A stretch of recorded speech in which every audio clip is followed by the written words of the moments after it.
শুভ জন্মাষ্টমী বন্ধুরা, আশা করি তোমরা সবাই ভালো আছো। আর আজ হলো জন্মাষ্টমী। তোমরা আশা করি তোমরা সবাই জন্মাষ্টমী বাড়িতে পালন করেছো, আমিও করেছি। আর আমার বাড়িতে গোপাল নেই, রাধা গোবিন্দ আছে, তো রাধা গোবিন্দ দিয়ে আমি জন্মাষ্টমী পালন করি। আর কে কে কেমন করে জন্মাষ্টমী পালন করেছে আমাকে প্লিজ কমেন্টে জানিও। আর আমার রাধা গোবিন্দ যেহেতু ড্রেস পরেই থাকে, তাই আর নতুন করে বস্ত্র পরাবার কোনো দরকার নেই। তাই আমি যে মানে আসনটা থাকে, সেই আসনটা নতুন করে কিনে এনে আবার পেতে দিয়েছি। পুরনোগুলোও থাকে, আবার অল্টারনেট করে মাঝে মাঝে পাতি, কিন্তু যে এই জন্মাষ্টমীর দিনকে আমি নতুন আসন পেতে দিই। আর পুজোর সময় পারলে একটা নতুন আসন পাতি। তো এখন গোবিন্দকে স্নান করিয়ে নিচ্ছি। গোবিন্দকে স্নান করার জন্য জলের মধ্যে চন্দন, মধু, একটু কেশর, ফুল, দুর্ব, তারপর গঙ্গা জল এসব দিয়ে আমি জলটা পুরো রেডি করেছিলাম। তারপর গোবিন্দকে স্নান করে নিয়েছিলাম। এবার ভালো করে গোবিন্দকে মুছিয়ে তারপর গোবিন্দকে মানে গোবিন্দর যেসব গয়নাগুলো অলংকারগুলো আছে, হাতে টাতে নুপুর টুপুর, তারপর তোমার বাঁশি, ওই ময়ূরের পালক, সমস্ত কিছু দিয়ে গোবিন্দকে সাজিয়ে দিয়েছিলাম। আর তারপরে গোবিন্দকে রেডি করার পর আর রাধারানীকেও স্নান করিয়ে নিয়েছিলাম।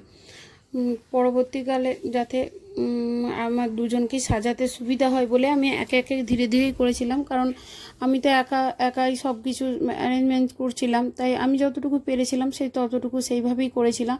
আর এই ব্যাপারে আমার না একটু খুঁতখুঁতানি আছে, ভয়ও লাগে যে আমি ঠিকঠাক পারছি কি না।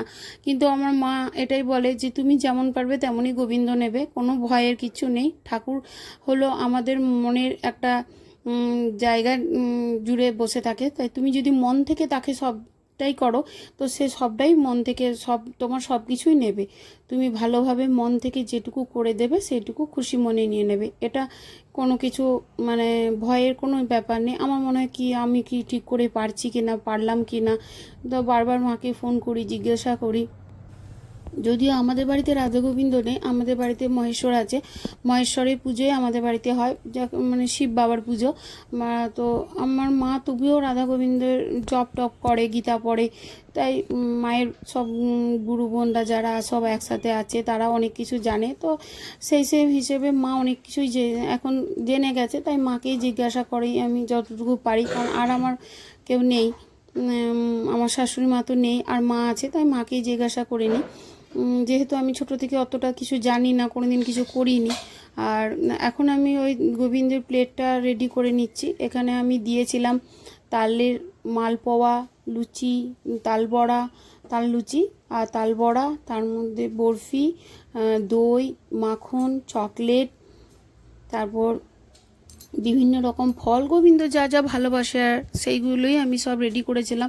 ছেলেকে বলেছিলাম যে একটু ভিডিওটা করে দে। ও এতটাই দূর থেকে করেছে যে কাছাকাছি কিছু দেখা যাচ্ছে না। তো কিছু মনে করো না বন্ধুরা, আমি যতটুকু পারলাম সেভাবেই দেখালাম। আমি এখন সব রেডি করে নিচ্ছি, কারণ পেছনে তোমার দাদাভাই এখন মন্দিরটা রেডি করবে বলে ও তার প্রিপেয়ার করছে, কারণ ওই ভালো করে মন্দিরটা সাজিয়ে দেবে বলে। তো আমি দেখলাম ততক্ষণে তাড়াতাড়ি এগুলো গুছিয়ে নিই, তাহলে গুছিয়ে যদি নেওয়া যায় তাহলে ও তো একটু রেডি করে দেবে, তাহলেই হয়ে যাবে। কারণ সব কিছু একা হাতে করেছি তো একটু দেরিই হয়ে গেছিলো।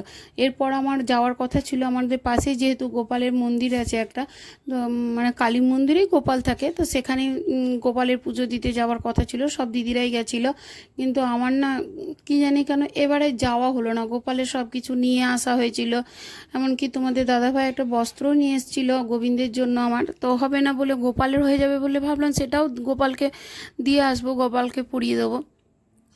কিন্তু আমার যাওয়া হয়নি, মিস্টেক হয়ে গেল। আর এই দেখো আমার মন্দিরটা রেডি হয়ে গেছে। কেমন লেগেছে আমার মন্দিরটা সাজানো তোমরা বললো।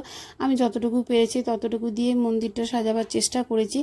তোমাদের যদি ভালো লাগে অবশ্যই কমেন্টে জানিও। আর আমার ভিডিওটা যদি ভালো লেগে থাকে অবশ্যই লাইক করে দিও, শেয়ার করো আর সাবস্ক্রাইব করে দিও। আর কমেন্টের মাধ্যমে জানিও আমার ভিডিও বা আমার পুজো তোমাদের কেমন লেগেছে। তোমাদের কমেন্টে মানে তোমাদের ভালো ভালো কমেন্টগুলোতে আমার ভালো লাগবে পড়তে, সেগুলোতে আমি এগিয়ে যেতে আমাকে সাহায্য করবে। তো আমি সেই হিসেবে যে যে কাজগুলো করলাম আজ পর্যন্ত, তোমাদের যেটুকু লেগেছে ভালো মন্দ যাই হোক না, বন্ধু হিসেবে সবটাই বলো। যদি মন্দ হয়েছে সেটাও বলো, সেখান থেকে শেখা যাবে। আর ভালো হয়েছে তো সেখান থেকে ইন্সপায়ার হব, আরও ভালো করতে পারবো, তাই না? তো যাই হোক, আমার পুজো এখন কমপ্লিট হয়ে গেছে, আমি পুজো করে নিয়েছি। আর আজকে তো সোমবার ছিল, তাই মহেশ্বরেরও পুজো করা হয়ে গেছে। আমার বাড়িতে তো প্রত্যেক সোমবার শিব পুজো করাই হয়। আর আমি এখন চলে এসেছি রান্না বান্নায়, কারণ প্রচণ্ড দেরি হয়ে গেছিলো। আমি এখন পুরো ছোটাছুটি করেই রান্নাটা সামলা দিচ্ছি, কারণ অনেকটা দেরি হয়ে গেছে। সবাই খাবে, এবার রেডিটা তো করতেই হবে। আর বাইরে পড়ছে তখন মুষলধারায় বৃষ্টি, আর বাইরে এতটাই বৃষ্টি পড়ছিল যে সারা দিন একটা মনোরম পরিবেশও ছিল, ভালো লাগছিলো বৃষ্টি। আর তার মধ্যে ডালিয়ার খিচুড়ি দুটোই একদম জমে ক্ষীর হয়ে গেছিলো বন্ধুরা। তো আমার এই জায়গাটার নাম জানো তো, সবুজনগর। তো সবুজনগর প্রচুর সবুজ গাছপালা, তো জায়গার সঙ্গে খুব নামের একটা মিলও হয়ে গেছে। আর আমি এখন কেটে নিচ্ছি বেগুন, কারণ আজকে তো নিরামিষ, আজকে নিরামিষ খাওয়া হবে। আর আমি আজকে জন্মাষ্টমী বলে ভাত খাবো না, ডালিয়ার খিচুড়ি খাবো। তো আজকে বেশি কিছু করব না, ওই বেগুন ভাজা, আলু পোস্ত, চাটনি আর ডালিয়ার খিচুড়ি এইগুলোই বানাবো। এর মধ্যে খেয়ে নেবো আশা করি। আর একটু পাঁপড় ভেজে নিয়েছিলাম, এই দিয়ে আজকে খাওয়া দাওয়া হয়ে গেছিলো। কারণ জন্মাষ্টমীর দিন আমি ভাত খাই না, আমি আর রাতের দিকে একটু লুচি পরোটা এইসব খেয়ে থাকি। তো আর আজকে অন্যবারে আজকে মঠও যাই রাতের দিকে, বিকেলের দিকটাতে একটু মঠ যাই, কিন্তু এবারে যাওয়া হয়নি। এতই বৃষ্টি পড়ছিল যে যাব ওরে সবাই রেডি ছিলাম, কিন্তু এত বৃষ্টির মধ্যে আর বেরোনো গেল না। তো আমাদের এখানে দুর্গাপুরে যে মঠে যে পুজোটা হয়, সেটা অনেক সময় লাইভেও দেখায়। তো সেটা দু একবার লাইভে আসছিল, তখন দেখছিলাম, ভালোই লাগছিল, খুব ভালো লাগে। আমার গোপালের প্রতি বরাবর একটা দুর্বলতা আছে, কি জানি কেন জানি না। গোপাল বলতে রাধা গোবিন্দ, গোবিন্দের প্রতি আমার বা আমার ছেলের একটা বরাবরই দুর্বলতা আছে। যদিও আমার বাড়িতে মহেশ্বর আছে, মহেশ্বর পূজিত হন, এবং সবাই, আমার বাবা বিশেষ করে খুবই মহেশ্বরের ভক্ত, বাবার কাছে সব কিছু বাবা মহেশ্বর, বাবা মহেশ্বর। কিন্তু আমি ছোট থেকে একটু গোবিন্দের প্রতি দুর্বল হয়ে উঠেছি, থাকি বরাবরই আমি গোবিন্দের প্রতি দুর্বল, আমার ছেলেও সেই রকম। আর এখন আমি ডালিয়াটা ভেজে নিচ্ছি, মুগ ডালটা ভেজে নিয়েছি, আর ডালিয়াটাও একটু হালকা ভেজে নিলাম। এবার সমস্ত সবজিগুলো একটু ভেজে কড়াইয়ে তারপর ডালিয়াটা বানিয়ে নেব। তো বেগুন ভাজাটা প্রায় কমপ্লিট হয়ে গেছে, বেগুন ভাজাটা এবার তুলে রেখে দেবো। আর এই কড়াইয়ে তেল দিয়ে এখন ডালিয়াটা বসিয়ে দেবো। আর চাটনিটা অলরেডি একটু আগেই করে নিয়েছিলাম, চাটনি আর পাঁপড় ভাজা এই দুটো করে রেখে দিয়েছিলাম। এখন এই যে ডালিয়ার জন্য কিছু সবজি কেটে নিচ্ছি। তো সবজিগুলো বেশি কিছু করিনি, ঘরের মধ্যে যেসব সবজিগুলো ছিল। আর এতেও বন্ধুরা আমি কিন্তু দিয়েছি কচু। জানি তোমরা সবাই হাসাহাসি করবে যে সবেই কচু খায়, কিন্তু ডালিয়ার খিচুড়ি আর নিরামিষ তো ওই দুটো কচু দিয়েছিলাম, ওটা দিয়ে মেখে না আমি ঠিক খেয়ে নেবো, আমার ভালো লাগবে। কচুটা যদিও আমার বাড়িতে কেউ খাবে না, তবু আমি দু একটা দিয়ে দিয়েছিলাম, ওরা জানতেও পারেনি। আর কিছু পটল, কুমড়ো, আর এই যে বটবটি, আর কিছু বিনসও ছিল, সেগুলোও দিয়েছিলাম। আর দিয়ে দিয়েছিলাম তার মাঝখানে একটা টমেটো আর কটা কাঁচা লঙ্কাও চিড়ে দিয়ে দিয়েছিলাম।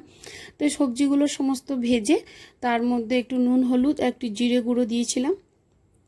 তারপর ভালো করে ভেজে ডালিয়াটা দিয়ে দিয়েছি। আর ডালিয়াটা দিয়ে যখন ডালিয়াটা ভালো করে ভালো করে কষা হয়ে যাবে, কারণ ভালো করে না কষলে না একটু লেল করে, দেখবে বন্ধুরা। তাই আমি ভালো করে কষে তারপরে জল দিই। কড়াইয়ের মধ্যে করলে ভালোও লাগে খেতে, এই কড়াইয়ের মধ্যে করেছিলাম। আর একটু ধনে গুঁড়ো আর জিরে গুঁড়ো দিয়ে দিয়েছিলাম, আর লাস্টে একটু ভাজা জিরের গুঁড়ো ছড়িয়ে দিয়েছিলাম, ওটাতেও খেতে ভালো লাগে। আর তার সাথে যদি একটু ঘি দেওয়া যায় তাহলে তো আরোই টেস্টি লাগে, কিন্তু আমি ঘিটা খাইনি শরীরের জন্য। অনেক কিছুই আজকে খাওয়া হয়েছে, বাটার টাটার, আর ঘিটা খেলাম না। তো এবার এটার মধ্যে জল দিয়ে দেবো, আর এটা এখন কিছুক্ষণ ফুটতে দেবো। এখনও আমার আলু পোস্ত বাকি, জানো তো বন্ধুরা। আর অনেকটাই দেরি হয়ে গেছিলো, প্রায় 2-2:30 বেজে গেছে, কিচ্ছু খাইনি সকাল থেকে। আর ওরা সবাই প্রসাদ খেয়েছে। আর এর মধ্যে জানো তো আমার ফ্ল্যাটের দিদিরা, ওরা মস্ত পারদর্শী, কারণ ওরা এর মধ্যে ঠাকুরের পুজো করা, সমস্ত খাবার করা, আবার রাতের খাবারগুলো ওরা রেডি করে নিয়েছে, এবং বাড়িতে বাড়িতে প্রসাদ ডিস্ট্রিবিউটও করা হয়ে গেছে। অলরেডি আমার বাড়িতে 2জন প্রসাদ দিয়ে চলেও গেছে। তো আমি সেটাই অবাক যে এর মধ্যে প্রসাদও হয়ে গেল, আর আমার এদিকে রান্নাটাও এখনও কমপ্লিট হয়নি।